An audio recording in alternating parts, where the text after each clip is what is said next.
Hasi da Euskaraldia. Ariketa sozial honen 3. edizioak hizkuntza ohiturak aldatu nahi ditu Euskal Herri osoan. Hasiera ekitali izan zen atzo Baionan eta Bizi eta Belarri Prestek hartu zuten parte bertan. Arratsaldeon eta ongi etorri iparraldearen orenera. Gaur Donibane Loizunetik eta txapa paparrean jantzita. Izan ere Baionako irudiak izango ditugu, Ninon ezagutzeko aukera ere izango dugu, bera irakasle da euskara 3 urtean ikasi ondotik, eta ostirale izaki asteburuko planak ere aipagai izango ditugu. Gaitezen.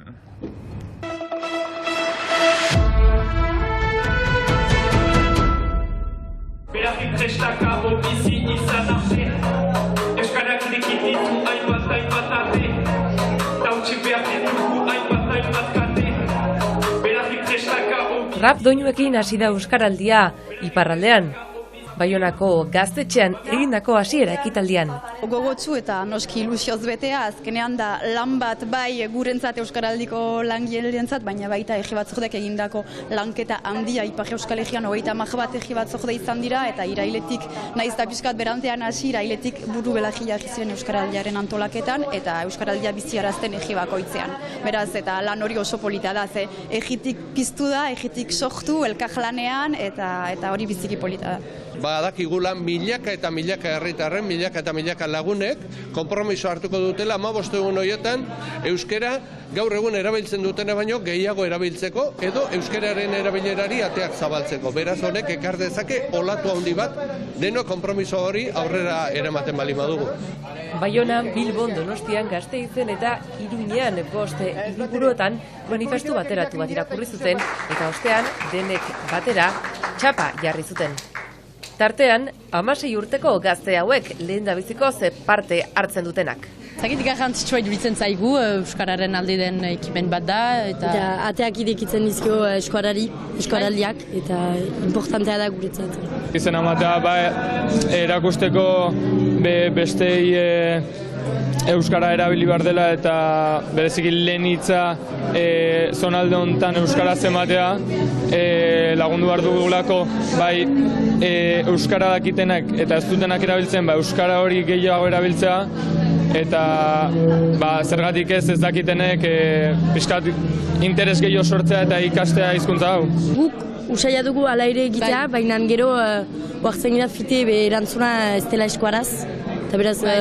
Edo ez, okindegian erretxadaz, eta ulertzen da, ez galde egiteko 2 bageta, ulertzen da, baina joitean ezakin magasin baterat, hor zailago izanen da, hasiera hon bada, entzatzen gira eskuaraz ala ere egitea. Eta hasiera markatzen badu, gero 10 egun beratago ere segitzen alko da Euskaraldia egiten. Ikustu dut, Euskaraldiak erakutsi digula, txapa bat jarrita, edo txapa daukan jende zinguratuta egonik, askoz ere errazago egiten direla hizkuntza aldaketa horiek. Eta nik jendeari esango nioke proba egiteko. Ez badaude ohituta denda ez ezagun batera sartzen, kalean ez ezagun bati euskaraz egiten, egin dezatela sorpresa pila on bat hartuko dute. Ez bali badaude ohituta hainbatekin euskaraz egiten, profitatu dezatela txapa daraman jende horrekin euskaraz lehen aldiz egiteko aukera hori. Uste dut horrek ate asko zabaltzen dituela. Eta euskaraldi guztietan denok hartu ditugu sorpresak, ikusi dugulako uste ez genuen jende asko txaparekin.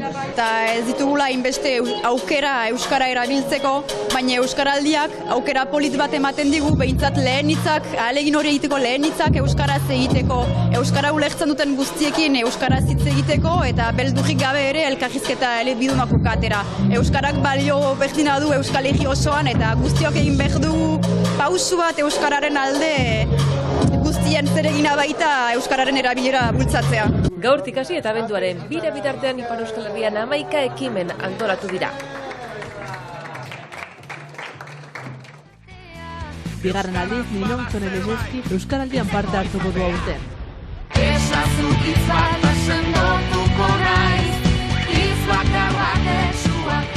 Izena ematearen arrazoiak argi ditu sortzez oberginekoa den gazteak. Nik ere nire aritxoa emaiteko, gero klasean aipatzeko, ukanen dut txapa eta aipatuko dugu. Eta gero, ezakit, eskaintza dugulako euskaraz mintzatzeko, beraz behar dugu hartu eta eskubidea dugulako euskaraz mintzatzeko. Beraz horregatik eman dut zena. Ninon 2019an euskara ikasten hasi zen Hendaian, eta 3 urte geroago Mugerreko eskolako sail elebiduneko irakaslea da. Euskal Herrira iritsi eta ezinbestekoa iruditu zitzaion hizkuntza ikastea. Arrazoi bat baino gehiago dire. Hastapenetik iritsi nintzen lekuan bazirelako hezkuntza eta kultura, eta pentsatzen dut zinez xantza handia dela eta behar genuela gehiago sakondu. Gero beste arrazoi bat da, hemengo egoera pixka ezagutzen dut nire mutil lagunagatik, eta enuen nahi izan ingurumenean diren gauzei buruz ez da zerbaitxo bat ez dakien beste kanpotar bat. Eta gero, hastapenetik itzultzailea naiz, kenu hizkuntzaz, eta fite konturatu nintzen ez nintzela izanen gai horretatik bizi. Beraz nahi nuen beste zerbait egin, eta zergatik ez euskararekin lotua zen zerbait. Euskara ikasteak asko ekarri diola aitortu du. Bizitza bat hasteko hemen, sare bat, lagun hainitz, eta beste hizkuntza bat, zeren lehenik menperatu nuen beste hizkuntz gutxitu baten bidez ere, ezagutu nuen jendea, ezagutu nuen kultura, ezagutu nuen zenbat gauza eta euskararekin berdin. Hendaiako AEkan euskara ikasteko bidean lehen urratsak eman zituen, baina euskararen erakunde publikoak eskainitako diru laguntzari esker euskara ikasi eta lan bat atxeman ahal izan du. Hori esker lortu nuen nire beste lan bat aurkitzea, eta haiek gabe enuke hori ingingo. Euskaraldia bezalako ekimenak ezinbestekoak iruditzen zaizkio batez ere euskaraz norekin aritzen alden jakiteko. Haien lemanak hartzen den bezala da hitzez ekintzeko garaia. Gero enetzat da gehiago ikusteko garaia. Zeren hizkuntz gutxituen guzien edo hizkuntz gutxitu guzien bezala, ez dakigu nork dakien eta nork ez. Beraz, justuki garaiontan gai gaude ikusteko norekin aritu algaren edo norekin ez. Eta gero biziki posten naiz ere ikustea zere kostaldean ari gune pegatina. Batzutan ez dakigu nun ere mintzatu algaren euskeraz, eta adibidez sartu nintzen turismo bulegoan eta ikusita pegatina, mintzatu naiz zuzenki euskeraz eta biziki erosoa da. Ninonek bezala milaka herritarrek ariketa sozialari eutsi eta haien hizkuntz ohiturak aldatuko dituzte hitzez ekiteko.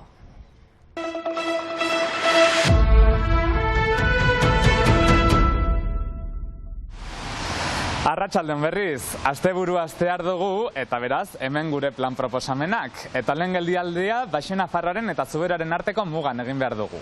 Pagolan kontzertu emango dute Jan Christian Galtxetaburu eta Michel Etxekoparrek gaueko 9:00 gaur. Elkarrekin egindako CD berria aurkeztuko dute Etxetaburu izenekoa. 18. mendetik egunera arteko kontu eta kantuak bildu dituzte hizkuntzan hitzetan eta denentzako diska batean. Hitzordua 9:00 da Pagolako Auztegia ostatuan. Eta Jurre, biharko ze plan daukagu? Jakin behar da Hendaian, adibidez gaur hasiko dira animazioak Euskaraldiaren kari, eta bihar bertan Sutik taldeak kontzertu bat eskainiko du Gaztelu Berria aretoan. Gaueko 9:00 hasiko da kontzertua, Baxenafarroko musikariek beren azken diskoa aurkeztuko dute Oholtza gainean. Gogoratu behar da, 7 urte Sixilian egon ondotik, kantu berrien azalean diskoa aterako dutela uda honetan. Eta kontzertua baino lehen pintxopotea antolatuko dute Gaztelu Berria aretoan, eta pintxopote hori kuskustu txarangak alaituko du. Eta Euskaraldiaren lehen asteburua izanki, beste toki askotan ere izanen dira ekitaldiak. Guk Euskaraldiaren bideokliparekin agurtuko zaituztegu gaur, eta iganden itzuliko gara iparraldaren norenaren astekariarekin. Bitartean, ondo segi!